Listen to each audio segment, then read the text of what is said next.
여러분 안녕하세요. 소방기본법을 담당하고 있는 이근명입니다. 여러분이 이제 저하고 소방기본법을 같이 공부하실 텐데요. 그런데 요번 첫 번 시간은 소방 개념하고 그 재정 목적을 좀 가볍게 한번 얘기를 드려볼게요. 여러분도 한번 좀 편안한 마음가짐으로 한번 들어보시길 바랍니다. 그래서 먼저 그 소방기본법에 대해서 개념하고 재정 목적이 나오는데요. 그래서 한번 써봅니다. 우리가 첫 번 시간에 할 게 소방의 어떤 개념하고 개념 이런 따위, 개념하고, 그리고 소방 관련되는 소방기본법 재정 목적, 이런 얘기들을 다루게 돼 있는데요. 그런데 요거를 다루기 전에 소방 관련되는 소방법이 4가지 법으로 분할된 것과 그리고 각각 법에서 어떤 거를 다루고 있고 또 그리고 기본법이 또 어떤 성격을 갖고 있나 그 얘기를 먼저 한번 드리고도 한번 들어갑니다. 먼저 한번 소방의 개념서부터 한번 조금 얘기를 들어볼게요. 소방에 대해서 한번 얘기를 들면요. 소방이라는 얘기가 나오는데 그런데 소방이라는 이런 용어 자체는 물론 여러분도 잘 아시겠지만요. 이런 용어는 1895년 요때 처음 사용했다는 거 아닙니까? 요때 처음 사용했고요. 또 앞서 가서 봅니다. 그리고 그전에는 어떻게 얘기했냐면요. 요 앞에 역사를 거슬러서 올라가 봅니다. 우리가 조선시대 때는 어떻게 얘기했냐면요. 조선시대 때는 금화라는 얘기를 했거든요. 금화라고 얘기를 하고 그리고 이걸 보면서 여러분들이 혹시 기억나실 게 있을 겁니다. 우리가 소방관서를 얘기할 때 이런 게 있었잖아요. 우리나라 최초의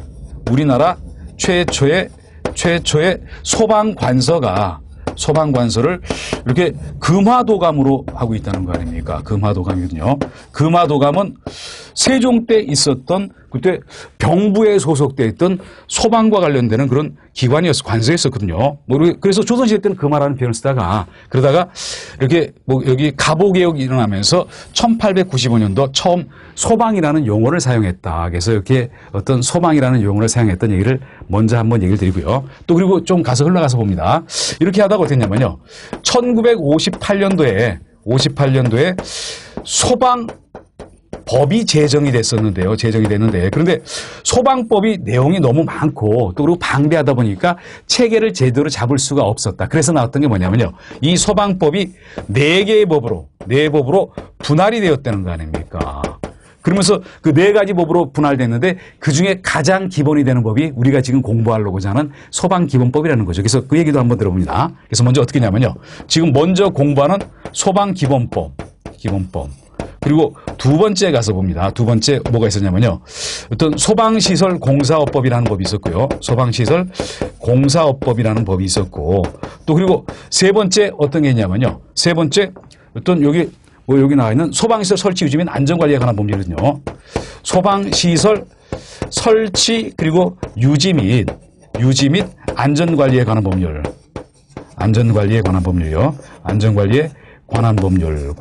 있었고 그리고 마지막에 위험물 안전관리법 이렇게 나와 있다는 거 아닙니까? 위험물 안전관리법 이렇게 나왔거든요. 안전관리법 이렇게 나왔어요. 그래서 한번 좀 내용을 봅니다. 요거는 분할됐던 거는 2003년도에 분할이 됐었거든요. 분할되고 시행은 2004년서부터 시행되거든요. 그러면서 우리는 지금 소방기본법을 공부하고자 하는데 요 법을 잠깐 밑에 걸 얘기 들어볼게요. 소방시설 공사업법은 소방공사업과 또 기술관리, 소방기술관리 관련되는 거 이런 내용들을 지금 다루고 있어요. 또 소방시설 설치 유지 및 안전관리에 관한 법률은 소방시설과 또 그 유지 그리고 안전관리 관련 법 다루고 있고 또 위험물 어떤 이동이라든지 취급 저장 따위 이거를 다루고 있는 법이 위험물 안전관리법이고 그러면서 우리 승진 시험에서는 지금 요것만 빼놓고 나머지는 전부 시험 대상이다 이렇게 한번 얘기를 드리고요. 그런데 소방기본법이 어떤 법인가를 한번 얘기를 들어봅니다. 그 법은 항상 법이 나왔을 때는 뭐냐면요. 그 법 1조에서 정한 재정 목적을 보면은 그 법이 이루고자 하는 내용들이 거기 다 실려져 있다 이렇게 한번 보세요. 그래서 여기 1조에서 뭐라고 얘기했냐면 이렇게 나왔던 거 아닙니까? 어떤 소방 관련해서 예경진. 그래서 예방 그리고 경계 그리고 진압 이런 것과 이것뿐만 어떤 게 있었냐면 이거 말고 구조 구급 활동을 통해서 과거에 오래전에는 화재 예방 경계 진압만이 어떤 소방의 어떤 목적이었지만 이제는 인명 구조 구급 활동까지 포함되거든요. 이런 거를 통해서 어떤 국민의 재산과 재산과 어떤 생명을 보호한다는 거 아닙니까? 뭐 그러면서 공공 안전과 복리를 어떤 증진하기 위한 게 이게 바로 소방기본법의 제정 목적이에요. 뭐 그러면서 그 다음까지 봅니다. 그 다음에 우리 교재 보면요. 헌법 구체화법이라는 얘기가 거기 나왔잖아요. 그래서 얘기 봅니다. 그런데 이제 소방기본법을 얘기하면서 어떤 얘기가 나왔냐면요. 헌법을 구체화한 법이다. 구체화한 법이다. 이렇게 나오거든요. 구체화한 그런 법이다. 그런데 이게 왜 그런가 잠깐 한번 얘기를 들어봅니다. 헌법이라는 거는 최고의 법률인 거 아닙니까? 최고의 법률이고 그리고 최상위에 있는 법률이거든요. 최상위에 있는 뭐 그런 법률이다. 그런데 헌법에 어떤 얘기가 나오냐면요. 우리 교재에 뭐 자세히 나왔지만요. 국민의 생명권 그리고 재산권 그리고 인간다운 생활을 할 권리, 인간다운 생활을 할 어떤 그런 권리 이런 거를 국가가 보장을 해주겠다는 그런 얘기가 나오잖아요. 그럼 한번 봅니다. 우리가 어떤 화재 예방 경계 진압을 통해서 국민의 생명과 재산을 지키죠. 또 인간다운 생활할 권리를 지켜주죠. 또 구조구급 활동을 통해서 위험에 빠진 사람들을 구출해준다. 그렇게 함으로써 결국 생명, 재산, 인간다운 생활할 권리를 지켜주는 그런 얘기인 거 아닙니까? 그래서 헌법을 구체화한 법이 바로 소방기본법이라고 이렇게 결론을 지어놨거든요. 물론 헌법에서 소방과 관련해서 큰 구체적인 하나하나씩 다 다룰 수는 없다 보니까 소방기본법에서 그런 내용들을 구체화하고 있다. 그런 얘기를 여기서 다뤄놨고요. 이제 그리고 그 다음에 가서 봅니다. 그 다음에 이제 어떤 얘기를 했냐면요. 그 소방기본법의 특성 파악하면서 한 가지 더 얘기를 들어보면 이런 얘기가 나왔잖아요. 소방기본법의 어떤 특성 파악하면서 이런 얘기를 했거든요. 특성 파악하면서 어떤 얘기를 했냐면요. 어떤 국민의 기본권을 제한하는 얘기가 나왔다. 제한하고 있다. 그런데 왜 국민의 기본권을 제한하나 보세요. 조금 전에 어떻게 했냐면요. 국민의 생명, 어떤 재산, 뭐 그리고 인간다운 생활할 권리를 보장해주기 위한 법이다 그러는데요. 그런데 이런 거를 제대로 확실하게 하기 위해서 경우에 따라서 기본권을 제한할 수 있다는 얘기를 했어요. 그래서 제가 한 예를 들어봅니다. 만약 이런 얘기를 한번 볼게요. 어떤 이런 수가 있잖아요. 어떤 화재 종사 명령. 우리 어떤 교재 뭐 책에도 나오는 얘기인데요. 어떤 뭐 현장에서 뭐 소방대장이 어떤 필요한 사람이 있으면요. 어떤 업무에 어떤 필요했을 때 거기 거주하는 사람이든지 이런 사람에 대해서 화재 업무 종사 명령을 할 수가 있는 거 아닙니까? 뭐 어떤 필요성이 하잖아요. 그 어떤 기본권을 제한할 수 있는 거 아닙니까? 그런데 그렇지만 이런 거를 통해서 국민의 생명, 재산, 인간다운 생활할 권리를 지켜주는 거예요. 또 뭐가 있냐면요. 강제처분권 같은 것도 있는 거 아닙니까? 강제처분권. 어떤 나의 의지와 관계없이 많은 사람들의 생명, 재산, 인간다운 생활을 할 어떤 권리를 일종의 침해하는 거 아닙니까? 그래서 어떤 헌법에 나와 있는 국민의 생명권, 재산권, 인간다운 생활할 권리를 이렇게 어떤 지켜주기 위한 구체화한 법이지만 어떤 부분마다 뭔가 이 목적을 달성하기 위해서 일부 국민의 권리를, 기본권을 제한할 수도 있다더라. 그런 얘기를 여기서 다루는 거 아닙니까? 그래서 큰 밑그림을 위해서 뭐 약간의 제한을 가할 수가 있다. 그런 내용들을 여기서 다루고 있다. 한번 여러분들이 이렇게 보세요. 뭐 그런 내용들이 여기 나왔고요. 또 그리고 그 다음에 가서 봅니다. 뭐 저는 한번 이렇게 생각하거든요. 뭐 관련 여러 가지 법을 어떤 강의를 하면서 느끼는 게 뭐냐면요. 소방 관련 법은 나름대로 쉬운 면도 있어요. 왜 그러냐면요. 우리가 소방 관련되는 법을 공부할 때 무슨 어떤 법리 해석을 하거나 깊이 들어가면서 뭔가 이거를 막 어떤 학설과 판례가 막 대립하고 이런 다툼 같은 게 별로 없다는 걸 느낄 겁니다. 왜 그러냐면요. 소방기본법의 경우는 써 있는 그대로 해석하는 법이에요. 그게 바로 여기 나와 있던 물리적 해석이라는 말이 나온다는 거 아닙니까? 그래서 이렇게 봅니다. 뭐 요거는 소방기본법뿐만 아니라 소방 관련되는 법이 다 그렇거든요. 소방기본법을 해석함에 있어서 해석은 어떤 거냐면요. 법조문을 읽다 보면은 뭐 거기 나와 있는 거를 해석할 때 뭐 이렇게 하냐 저렇게 하느냐 그 해석을 얘기하는데요. 근데 원칙이 뭐냐 한번 봅니다. 원칙은 어떤 이렇게 있잖아요. 물리 해석을 한다는 얘기를 물리적 해석을 한다는 얘기를 했잖아요. 물리적 해석을 하는데 이거는 뭐냐면요. 써 있는 글자 그대로 해석하는 거, 이거를 어떤 물리적 해석이라는 거로 얘기를 한다는 거 아닙니까? 근데 요거와 어떤 대립되는 개념은 뭐 어떤 논리적 해석이라도 볼 수도 있어요. 이거와 대립되는 개념은 어떤 논리적 해석이라고 볼 수 있어요. 논리적 해석이라고 볼 수 있고, 논리적 해석, 요거를 일정 부분 이렇게 하는 거는 민법 같은 그런 법으로 보세요. 그런데 소방기본법은 뭐냐면요, 어떤 일정한 절차 같은 거를 정해놓다 보니까 학설의 대립이라든지 이런 게 있을 수가 없다는 거 아닙니까? 그래도 혹시 모르니까 어떻게 하냐면요, 이거를 물리적 해석을 원칙으로 하되 뭐 조금 애매한 부분이 있다. 만약 해석하는데 애매한 부분이 있으면요, 목적론적 해석을 한다, 이렇게 본다고 했거든요. 목적론적 해석을 한다. 이건 뭐냐면요, 소방기본법의 목적이 뭐 있습니까? 어떤 국민의 생명과 재산을 지키고 그거로 인해서 어떤 복리, 질서, 안녕을 유지하는 거였던 거 아닙니까? 그러니까 그걸 한번 따져보겠다는 거죠. 뭐 그런 얘기 정도가 여기서 나왔다, 그런 얘기 했고요. 또 그리고 뭐 그 다음에 봅니다.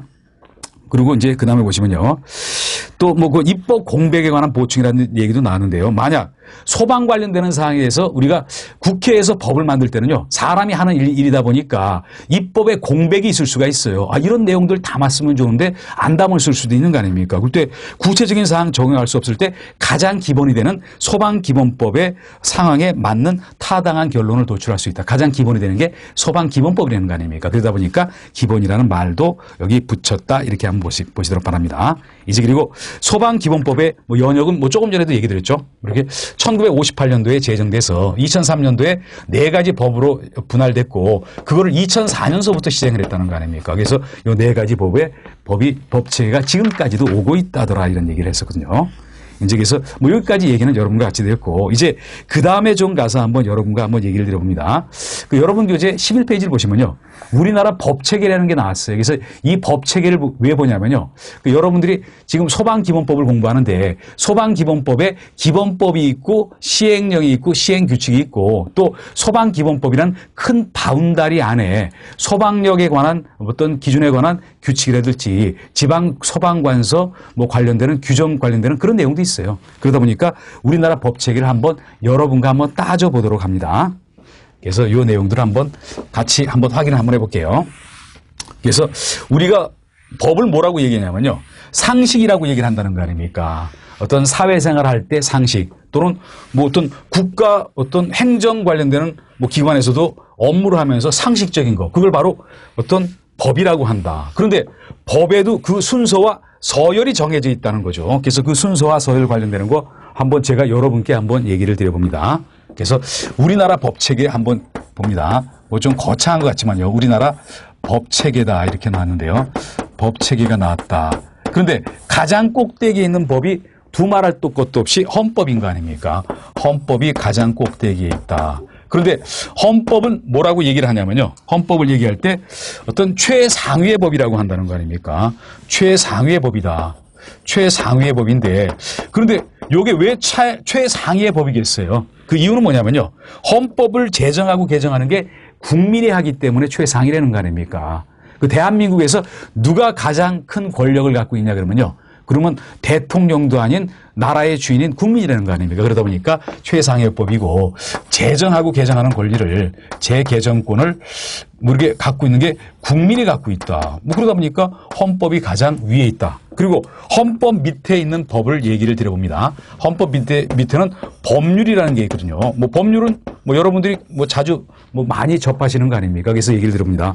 법률에 대해서 보면요, 법률은 이거는 국회에서 제정하고 개정한다. 개정하는 게 그게 바로 법률이라는 거 아닙니까? 그런데 국회의원은 누가 뽑았죠? 국민. 그러다 보니까 어떤 법률보다 위에 있는 게 헌법이라는 얘기를 했다는 거 아닙니까? 그래서 제가 한번 예를 들어 볼게요. 우리를 비교해 보면요, 얘 보면요, 우리는 지금 소방기본법을 저하고 여러분이 같이 공부하고 있는 거 아닙니까? 그러다 보니까 어떠냐면요, 소방기본법은 기본법 이렇게 법 또는 이렇게 봅니다. 이렇게 무슨 법 또는 무슨 법률로 끝나는 거, 이거를 법률이라고 하면서 국회에서 제정 개정하는 권한이 갖고 있다. 뭐 그리고 그 다음에 가서 봅니다. 그 다음에 있는 게 명령이거든요. 명령인데요.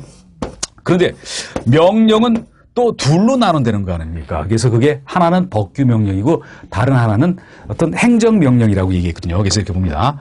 이게 법규명령이죠. 법규명령이 있고 다른 하나는 행정명령이다 이렇게 봅니다. 행정명령 이렇게 돼 있거든요. 이렇게 돼 있는데 그러면 법규명령은 우리가 많이 접하는 거 아닙니까? 그게 바로 뭐였냐면요. 대통령령, 총리령, 부령 따위 이게 그랬었거든요. 뭐 여기는 한번 봅니다. 뭐 대통령령이라는 게 있고 그리고 총리령이라는 게 있고 또 그리고 이렇게 부령이라는 게 있다 이렇게 봅니다. 부령이라는 게 있거든요. 뭐 그러면서 한번 제가 얘기를 들어봅니다. 뭐 제가 지금 소방기본법을 우리가 지금 하고 있으니까 소방기본법이 법으로 끝난 거 이렇게 나왔을 때는 국회에서 제정 개정했다고 얘기 드렸죠. 그런데 대통령령 얘기 들면요. 한번 이렇게 봅니다. 이거는 예를 들면요. 기본법 시행령이라는 게 있거든요. 기본법 시행령이 있다. 이게 대통령령이다. 그럼 왜 이런 체계를 두나 한번 얘기를 들어봅니다. 만약 소방기본법에 큰 틀만 잡아놓지 않고 소소한 어떤 절차라든지 이런 것까지 다 잡아놓고 있다 그러면요. 그러면 그거 바꿀 때마다 국회 통과를 하는데 국회 법이 한번 통과되기 얼마나 여러분 힘듭니까? 주변에서 많이 보시잖아요. 그러다 보니까 어떤 큰 틀, 왁구, 기본 지침은 법에서 만들어 놓고 이 법의 정신을 어떤 원하는 바를 나아가보자 하는 법을 집행하기 위해서 조금 세부적인 지침이라든지 그런 내용을 담아 놓은 게 바로 시행령이면서 대통령령이라는 거 아닙니까? 또 총리령은 이렇게 봅니다.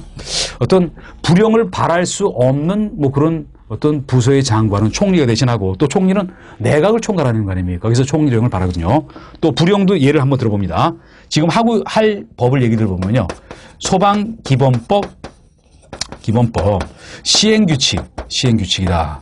그래서 이렇게 봅니다. 소방기본법 시행령은 어떤 세부적인 내용들을 일정 부분 정해놨다. 그럼 그 세부적인 틀, 요거와 이거 안에서 더 어떤 세세한 내용을 담고 있는 게 이게 불령이라는 거 아닙니까? 그러면서 우리는 지금 소방기본법에서 불령은 어떠냐면요. 안전행정부령으로 돼 있어요.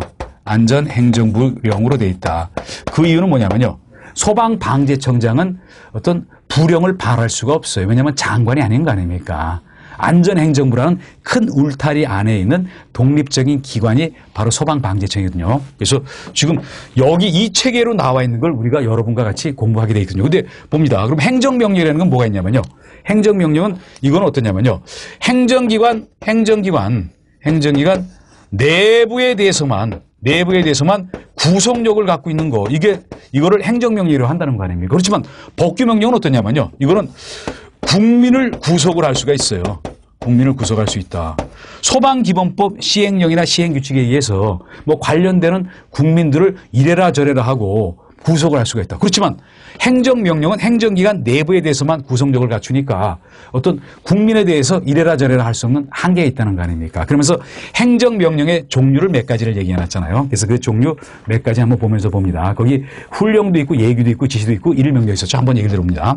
훈령도 있고 예규도 있고 그리고 지시라는 것도 있고 그리고 일일명령이라는 것도 있거든요. 아마 여러분들이 근무하시면서요. 이런 얘기들은 많이 들어봤을 겁니다. 그래서 뭐 예까지 달아놨거든요. 그래서 훈령을 제가 한번 얘기 들어봅니다. 훈령하고 지시를 가끔 뒤바꿔서 잘못 생각하시는 분이 계셨는데요. 제가 한번 말로 얘기하고 한번 써본서 한번 얘기를 들어봅니다. 어떠냐면요. 어떤 상급자나 상급기관에서 누구를 특정한 사람을 지정해서 당신 이렇게 하고 찍어서 얘기할 때 그거는 바로 지시에 해당돼요. 그래서 이거는 뭐냐면요. 어떤 개별적 구체적으로 어떤 명령하는 거 이거를 지시라고 한다는 거 아닙니까? 그렇지만 훈령은 조금 달라요. 어떠냐면요. 장기간에 걸쳐서 일반적으로 어떤 하라고 명령을 하는 거 이거를 훈령이라고 한다는 거 아닙니까? 그래서 볼게요. 만약 훈령의 경우는 뭐냐면요. 뭐 관련된 행정기관의 어떤 공무원 또는 행정기관이 그 틀대로 쭉 이렇게 이어서 해야 되는 거 훈령. 그렇지만 지시는 뭐냐면요. 개별적으로 찍어가지고 이렇게 하는 게 그게 바로 지시라는 거죠. 그래도 이해가 안 가면요. 제가 지시의 구체적인 예를 한번 들어볼게요. 지금 뭐 최근에 어떤 변화가 있었냐면요. 구급공무원 시험에 뭐 소방도 그렇지만요. 구급공무원 시험에 고등학교만 졸업한 사람이 별도의 공부를 안 해도 합격할 수 있게 하라고 그게 2011년도 그 연말에 가서 당시 이명박 대통령이 행정안전부 장관 그때는 행정안전부인데요. 행정안전부 장관한테 지시를 했었어요. 그래서 대통령 지시 제4호. 그래서 거기서 준해가지고 구급 공무원 시험에 뭐 사회라든지 뭐 과학 이런 과목이 어떤 선택 과목으로 들어간 건 아닙니까? 그게 어떤 특정한 사람한테 찍어서 하는 거. 그리고 훈련이라는 거는 앞으로 전부 다 이렇게 다 해. 모든 어떤 기관 또는 어떤 공무원들이. 그거는 바로 훈련이다 이렇게 봅니다. 또 예규를 가서 볼게요. 예규는 뭐냐면요. 만약 뭔가 어떤 동일한 일이 계속 반복적이다 이렇게 봅니다. 어떤 동일한 일이 계속 반복적이다. 반복적으로 발생한다. 그러면 이때마다 이래라 저래라 하는 것보다 뭔가 어떤 기준이라든지 지침 같은 게 필요한 거 아닙니까? 그거를 바로 여기 예규라고 얘기를 해놨어요. 그리고 제가 뭐 여기 있는 없는 얘기를 한번 얘기 들어봅니다. 만약 이런 일이 있잖아요. 지방자치단체에서 물품을 구입하거나 공사를 어떤 발주할 일이 있을 거 아닙니까? 그러면 그런 일 계속 벌어지죠? 거기에 대해서 안전행정부 장관이 예규를 만들어줘요. 어떤 물품 구입할 때 어떻게 하고 또 뭐 어떤 낙찰자 어떤 선정할 때 어떻게 하고 그런 게 바로 예규라는 거 아닙니까? 일일 명령은 뭐 여러분들이 많이 들어볼 겁니다. 그래서 당직 출장 또는 뭐 휴가 시간의 근무 일일 명령 나가는 거 요게 바로 어떤 행정명령을 구성하고 있는 네 가지다 이렇게 봅니다. 그래서 이제 이렇게 네 가지를 구분했는데요. 그래서 여러분들은 지금 이렇게 보세요. 소방기본법에서 여러분들은요. 소방기본법인 법률 그리고 대통령령인 소방기본법 시행령 그리고 부령인 소방기본법 시행규칙 요게 이쪽 라인이 주 내용이에요. 그런데 조금 더 추가를 한다고 보면요. 어떤 것도 있냐면요. 여기 부령 중에 이런 게 있다는 거 아닙니까? 소방력 기준에 관한 규칙. 여기서도 일부 출제가 돼요. 소방력 기준. 소방력이라는 건 어떤 소방 활동을 하기 위한 어떤 인적 어떤 자원과 물적 자원을 얘기하는 거 아닙니까? 그거는 여기 소방기본법 시행규칙 말고 별도로 돼 있으면서 또 여기 부령으로 돼 있다. 또 그리고 뭐 있냐면요. 지방소방기관 설치에 관한 규정이라는 것도 있거든요. 이거는 이쪽에 돼 있거든요. 뭐 여기 써봅니다. 지방소방기관 설치에 관한 규정. 이거는 대통령령으로 돼 있으면서 지방소방학교 설치 어떻게 또 소방서 설치 어떻게 하는 규정을 여기서 담고 있다는 거죠. 그래서 여러분들은 범위를 한번 이렇게 보세요. 가장 큰 틀은 소방기본법, 그다음에 기본법 시행령, 시행규칙. 그렇지만 지방소방기관 설치 규정, 또 그리고 소방력 기준에 관한 규칙 요 부분도 어떤 소방기본법이라는 큰 바운다리 안에 들어가 있는 명령이다. 그러다 보니까 여기도 시험 출제 범위다. 이렇게 여러분들이 한번 보시길 바랍니다. 이런 내용들을 이번 시간에 여러분과 같이 한번 다뤄본 그런 내용들이에요. 그리고 또 한번 더 봅니다. 여기까지는 조금 달랐던 게 뭐냐면요. 지금 이렇게 헌법도 그렇고 법률도 그렇고 명령도 그렇고 이 특징은 뭐냐면요. 적용 대상이 어딘가 봅니다. 이거를 적용을 어디다 하냐면요. 적용은 어떤 전국토 그리고 전 국민을 대상으로 적용한다. 그렇지만 그 밑에 나 있는 지방자치법규는 대상이 그 관할 지역에 있는 관할 지역 범위 안에 또 그 지역 안에 있는 주민을 대상으로 하는 거 아닙니까? 그래서 그 다음에 봅니다. 이거 말고 지방자치법규가 나왔었죠? 지방자치법규가 나왔는데요. 자치법규가 나왔다 이렇게 봅니다. 지방자치법규는 크게 둘로 나눈다. 그래서 하나는 조례요. 다른 하나는 뭐가 있냐면요. 규칙이라는 게 있다 이렇게 봅니다. 근데 차이를 봅니다. 조례는 뭐냐면요. 지방의회에서 어떤 제정하는 게 바로 조례다. 개정하는 게 바로 조례다. 그리고 규칙이라는 건 뭐냐면요. 조례보다 하위에 있어요. 이거는 지방자치단체에서 장이 어떤 정하는 거, 어떤 업무 세칙이 규칙이라고 얘기한다는 거 아닙니까? 그래서 이원화가 돼 있다. 또 지방자치법규는 앞선 헌법, 법률 그리고 명령과 다른 게 뭐냐면요. 요거는 그 적용 대상이 적용을 어디다 하냐면 해당되는 어떤 주민에 대해서만 한다는 거 아닙니까? 제가 예를 들어 볼게요.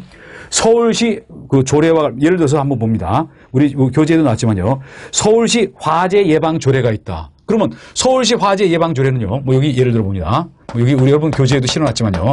서울시 화재 예방 조례가 있다 봅니다. 화재 예방 조례가 있다 그랬을 때 서울시 화재 예방 조례는 지금 어디다가만 적용됩니까? 이거는 서울시에서만 적용되는 거지 지방에는 이게 적용 안 될 거 아닙니까? 또 이런 서울시 화재 예방 조례가 아닌 게 아니라 지방에도 그런 게 있어요. 부산시 화재 예방 조례. 그러면 각각 그 지역만 적용된다. 또 규칙의 경우도 봅니다. 규칙에 서울시 소방학교 운영 규칙이라는 게 있죠. 예를 들면 이렇게 나왔습니다. 서울시 소방학교 운영 규칙이라는 게 있는데 규칙. 그러면 이거는 서울시 소방학교에만 적용되지 다른 소방학교에는 적용 안 될 거 아닙니까? 그래서 이렇게 차이가 있다는 거. 다시 얘기하면요. 헌법 법률 명령은 전국토, 전 국민을 대상으로 대상을 하고 있다. 그렇지만 지방자치법규인 조례 규칙은 어떤 해당되는 지역만을 어떤 적용 대상으로 하고 있다. 이렇게 서로 양자가 다르다는 거. 뭐 이런 거를 여러분께 한번 얘기를 한번 드려봤거든요. 그래서 뭐 이번 시간에 했던 거 한번 쭉 한번 정리를 한번 해보고 또 그리고 첫 시간이니까요. 앞으로 여러분들이 어떻게 공부하시는 게 좋겠고 또 제 나름대로 앞으로 어떻게 여러분을 좋은 길로 인도할 수 있는가 그런 내용도 한번 담아봅니다. 뭐 이번 시간에 했던 거는 뭐 되게 내용이 얼마 안 된 거 아닙니까? 좀 오리엔테이션적이고 짧은 내용인데요. 그런데 소방이라는 그런 개념은 언제 나왔죠? 그는 1895년 갑오경장 때 처음으로 그런 말을 이후에 그런 말을 썼다. 그전에는 조선시대 때 금화라는 말을 했다. 그리고 그 다음에 가서 봅니다. 소방 관련해서 소방 법이 있었는데 1958년도에 제정됐는데요. 그런데 그 법이 2003년도에 4가지 법으로 분할되면서 2004년서부터 시행됐다. 그런데 그중에 소방기본법이 있었죠. 또 소방시설 설치 유지 및 안전관리에 관한 법률이 있죠. 또 소방시설 공사업법이 있죠. 또 위험물 안전관리에 관한 법률이 있죠. 뭐 그런데 우리는 지금 소방기본법만을 얘기하는 거 아닙니까? 그래도 다른 법을 얘기하면요. 소방시설 설치 유지 및 안전관리에 관한 법률은 소방시설 뭐 어떨 때 뭐 설치하고 이런 얘기하고 또 유지관리 또 소방안전 방화관리 관련되는 얘기 또 소방시설 공사업법은 소방시설 공사업에 대해서 하나하나씩 따지고 소방기술 관리와 관련되는 얘기 또 그리고 위험물 안전관리법은 위험물의 뭐 저장, 취급, 뭐 이동 따위에 대해서 규율하고 있는 법. 그리고 소방기본법은 뭐냐면요. 어떤 화재 예방 경계 진압, 예경진. 그리고 다른 하나는요. 위험에 처한 사람을 구조 구급하는 거. 그 2가지의 내용을 갖고 있거든요. 그래서 이 2가지를 함으로써 국민의 생명과 재산을 지킨다. 그렇게 함으로써 어떤 공공 안녕 질서 그리고 공공 복리를 증진하는 것을 목적으로 하는 게 바로 소방기본법의 제정 목적이라는 거 아닙니까? 또 소방기본법을 제가 여러분들한테 뭐라고 얘기를 드렸죠? 소방기본법은 헌법을 구체화한 법이다. 왜 헌법을 구체화했냐면요. 헌법에 국민의 어떤 뭐 재산권 또 생명권 그리고 인간다운 생활을 보장해주는 그런 내용이 있는데요. 그런데 지금 우리가 화재 예방 경계 진압 그리고 구조구함으로써 국민의 생명과 신체를 지키는 거 아닙니까? 또 국민의 어떤 인간다운 생활을 할 수 있는 그런 권한을 보장해 주는 거거든요. 그래서 굉장히 중요하다는 거 아닙니까? 그렇지만 어떠냐면요. 어떤 일부 내용을 보면요. 기본권을 침해하는 내용이 있다. 왜? 많은 사람의 어떤 복리와 안녕을 취하기 위해서 일부 사람에 대해서는 기본권 침해할 수 있다. 그게 바로 어떤 소합 종사 명령이라든지 또 아니면은 강제 처분 따윈 거 아닙니까? 그래서 대의를 위해서 어떤 소위는 조금 침해할 수도 있다. 그렇지만 큰 넓은 의미에서 국민의 생명과 신체 그리고 인간다운 생활을 할 권한을 지켜주는 게 바로 소방기본법이라는 얘기를 했었죠. 또 그리고 그 다음에 봅니다. 소방기본법을 어떻게 하냐면요. 해석할 때 어떻게 했죠? 원칙, 어떤 물리적 해석, 써 있는 대로 그대로 한다. 왜 논리를 따지거나 학설과 판례가 대립하고 그런 내용들은 아니니까요, 주로. 그렇지만 뭐 논리대로 안 될 때는 뭐 조금 안 될 부분이 있으면요. 그때는 소방기본법의 목적이 뭔가 목적을 따져봐 가지고 한번 해석을 해본다. 뭐 이런 내용을 뭐 진행이 된다는 얘기를 드렸었죠. 또 그리고 한번 봅니다. 우리나라 법 체계를 얘기 드렸었는데요. 다시 얘기 드립니다. 우리나라가 헌법 법률 명령으로 구성되어 있다. 이거는 전 국토 국민을 대상으로 한다. 그러면서 헌법은 최상위 법률이고 국민이 제정권자다. 법률은 국회에서 제정 개정하고 이거는 뭐 예를 들면 소방기본법이 여기에 해당된다. 또 명령은 법규명령과 행정명령으로 나누는데 우리는 이제 여기 법규명령을 보면요. 국민을 구속한다. 그렇지만 행정명령은 행정기관 내부에만 구속력을 갖고 있다. 또 법규명령에 대통령령, 총리령, 부령이 있다. 또 소방법으로 얘기를 됐을 때는요. 기본법이요. 소방기본법 시행령, 대통령령. 또 소방기본법 시행규칙은 안전행정부령. 왜? 소방방재청장은 부령을 발할 수 없으니까. 왜? 국무위원 아니고 장관 아니니까 그렇다는 거 아닙니까? 또 한번 예를 들면요. 그래서 큰 틀은 소방기본법 시행령, 시행규칙이 시험범위지만 그렇지만 여기도 나온다는 거 아닙니까? 소방기관, 지방소방기관 설치규정. 이거는 대통령령으로 돼 있고 소방력 기준에 관한 규칙 이거는 안행부령으로 돼 있거든요. 그래서 이것도 그 범위에 들어간다. 그런 얘기를 들었고요. 또 행정명령에는 훈령, 예규, 지시, 일명령이 있다. 그런데 훈령과 지시는 조금 구분을 해봐야 된다. 훈령은 장기간에 걸쳐서 발하는 명령, 그리고 뭐 일반적으로 발하는 명령. 그렇지만 지시는 특정한 사람을 찝어서 어떤 개별적으로 가하는 그런 발하는 명령이다. 그런 얘기를 들었거든요. 또 한편으로 얘기를 들어봅니다. 지방자치법규가 있는데요. 여기는 조례와 규칙이 있다. 그런데 지방자치법규는 적용 대상 지역이 어떤 전국이 아니라 어떤 특정한 지역, 또 그리고 어떤 그 지역 안에 살고 있는 사람, 거주하는 사람, 활동하는 사람, 이런 사람을 대상으로 한다는 거 아닙니까? 그러면서 조례는 지방의회에서 개정한다. 그리고 규칙은 지방자치단체에서 정하는 거다라는 얘기를 드렸죠. 이제 그리고 봅니다. 그러다 보니까 한번 보면요. 우리가 앞으로 공부하다 보면요. 시도조례에 따라서 시도조례에 의해서 이런 말을 굉장히 많이 들을 겁니다. 그래서 왜 그러냐면요. 소방 관련돼서 시도에서 소방 책임을 누가 집니까, 여러분? 시도의사가 진다. 그러다 보니까 상당 부분은 공부하다 보면요. 시도조례에서 정한다. 시도조례에 따라 이런 말이 자주 나온다는 거 아닙니까? 그래서 이 체계를 이해하고 있으면요. 공부하시는데 좀 일정 부분 도움이 된다. 이렇게 여러분들 보시길 바랍니다. 그래서 여기까지 진도는 나왔고요. 그리고 뭐 이렇게 제 나름대로 해서 앞으로의 어떤 방침과 또 여러분들이 어떻게 해줬으면 좋겠다. 그 내용을 한번 여러분께 한번 설명을 한번 드려보려고 그래요. 앞으로 뭐 긴 시간 동안 여러분과 뵙고 같이 어떤 공부를 해야 되니까요. 그래서 한번 이 얘기를 한번 드려봅니다. 여러분들은 지금 현직에 근무하시면서 공부를 하다 보니까 공부할 시간이 굉장히 모자랄 거 아닙니까? 또 피곤하실 거예요. 또 짜증날 일도 많을 겁니다. 뭐 그렇지만 뭐 결국 꾸준히 공부해서 어떤 원하는 바를 이루셔야 되거든요. 뭐 그래서 이제 이렇게 한번 제안을 한번 해보려고요. 또 여러분들은 뭐 기본적으로 이런 내용들을 일정 부분 알고 계실 거라고 보세요. 그렇지만 어떠냐면요. 시험 위주로 공부를 안 했기 때문에 내가 그냥 막연하게 업무를 하면서 내용을 다루고 있어서 내가 알고 있다고 생각해도 어떤 소소한 차이로 그 답을 못 찾을 수가 있는 거 아닙니까? 그래서 한번 얘기를 드리면요. 여러분들이 교재를 갖고 어떤 강별로 나눠 있으니까요. 한번 책을 한번 읽어보시고, 그리고 강의를 한번 들으시고, 그리고 또 그 내용들을 한번 체크해보고, 또 뭔가 의문사항이 있으면 질문하시면 거기 답변을 드릴 거거든요. 또 그리고 한번 읽어봅니다. 쭉 여러분들이 공부하고 있다가 한번 이런 몇 가지 제가 한번 제안을 한번 해볼게요. 어떤 공부하는 합습 요령을 한번 얘기를 드리면요. 그래서 이렇게 봅니다. 매일 한번 이렇게 볼게요. 매일 꾸준하게 공부를 하시라는 얘기죠. 왜냐하면요. 몰아치기로 공부하다 보면요. 어떤 일이 벌어지냐면요. 꾸준하게 해서 반복적으로 공부하는 사람은 머릿속에서 혼돈, 왔다 갔다 하는 일이 없다는 거 아닙니까? 그렇지만 어떤 벼락치기로 공부하시는 분은요. 긴가민가 하다가 찍으면 잘못 갈 수가 있어요. 그래서 매일 꾸준하게 학습을 해야 된다는 얘기를 드리고, 그리고 그 다음에 어떠냐면요. 그리고 어떤 강의를 수강을 하고, 또 수강한 내용 중에서 뭔가 어떤 문의사항이 있으면 바로 해결하라는 거 아닙니까? 질문을 하면은, 인터넷으로 질문하면 바로 여기다 답변을 드리려고 하거든요. 또 한 가지 제가 얘기를 드려봅니다. 공부하다 어떤 게 있냐면요. 저의 경우도 그렇고 다른 분들의 경우도 있는데요.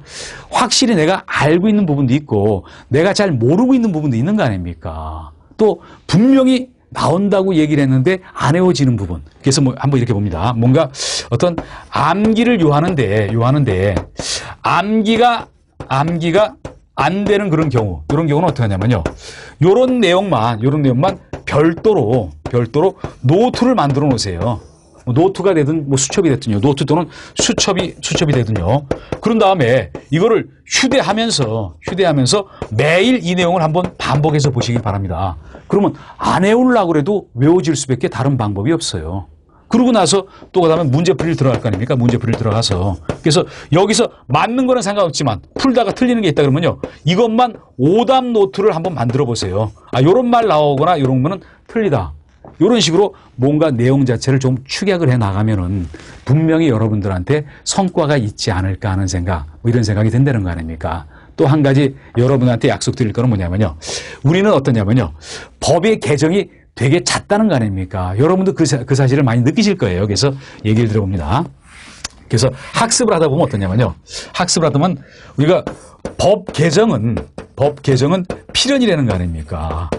그래서 엄청나게 많이 일어나고 있어요. 또 여러분들이 직접 내가 하는 업무에 법이 개정되는 건요. 여러분들이 근무와 관련되니까 그때 법 내용을 펼쳐보면서 확인을 하시겠죠? 근데 그렇지 않은 거는 일일이 쫓아다니면서 여러분들이 법제처 사이트 돌아다니면서 확인을 못 할 겁니다. 그래서 그런 거는 뭐 저한테 맡기시는 수밖에 없어요. 그래서 어떤 요 법 개정과 관련되는 부분이요. 법 개정과 관련되는 거는 요 개정 시마다 요 내용을 그 사이트에 올려놓으려고 그러거든요. 사이트에 어떤 올려놓겠다는 거 아닙니까? 그래서 여러분들이 확인을 하시게끔 뭐 이렇게 준비를 할 테니까 뭐 이런 부분은 걱정을 안 하셔도 된다는 거죠. 뭐 열심히 공부했는데 법 개정되는 거 체크 못해서 그 문제 틀리면은 굉장히 억울할 거 아닙니까? 또 내가 바쁜데 이거 쫓아다니면서 다 확인할 시간이 없다. 뭐 그러니까 이런 부분은 뭐 이렇게 여러분들한테 어떤 부담을 안 주기 위해서 제가 이렇게 확실하게 정리를 해서 사이트에 올려놓도록 하겠습니다. 또 경우에 따라서는요, 이런 부분에 문제를 만들어서 올려놓으려고요. 또 우리가 교재라는 건 뭐냐면요, 법 바뀌었다고 해서 일부 바뀌었다고 해서 다시 낼 수는 없는 거 아닙니까? 우리 교재는 어떻게 하냐면요, 금년서부터는 1년에 2번 내려고 그래요. 중간에요. 그렇게 하는 데가 없을 겁니다. 그리고 뭐 그 사이에 바뀌는 거는 사이트에 올려놔서 또 공지사항으로 올려놔서 여러분이 어떤 수험하는데 지장이 없도록 준비를 하려고 하니까 또 여러분도 거기에 맞춰서 열심히 노력해서 또 저와 여러분이 좋은 성과를 이룰 거라고 뭐 같이 또 확신을 갖고 또 저도 최선을 다해서 여러분을 이끌어 나가도록 하겠습니다. 이제 이번 시간은 여기서 마치고요. 또 다음 시간에 여러분과 다시 뵙도록 합니다. 네, 수고하셨습니다.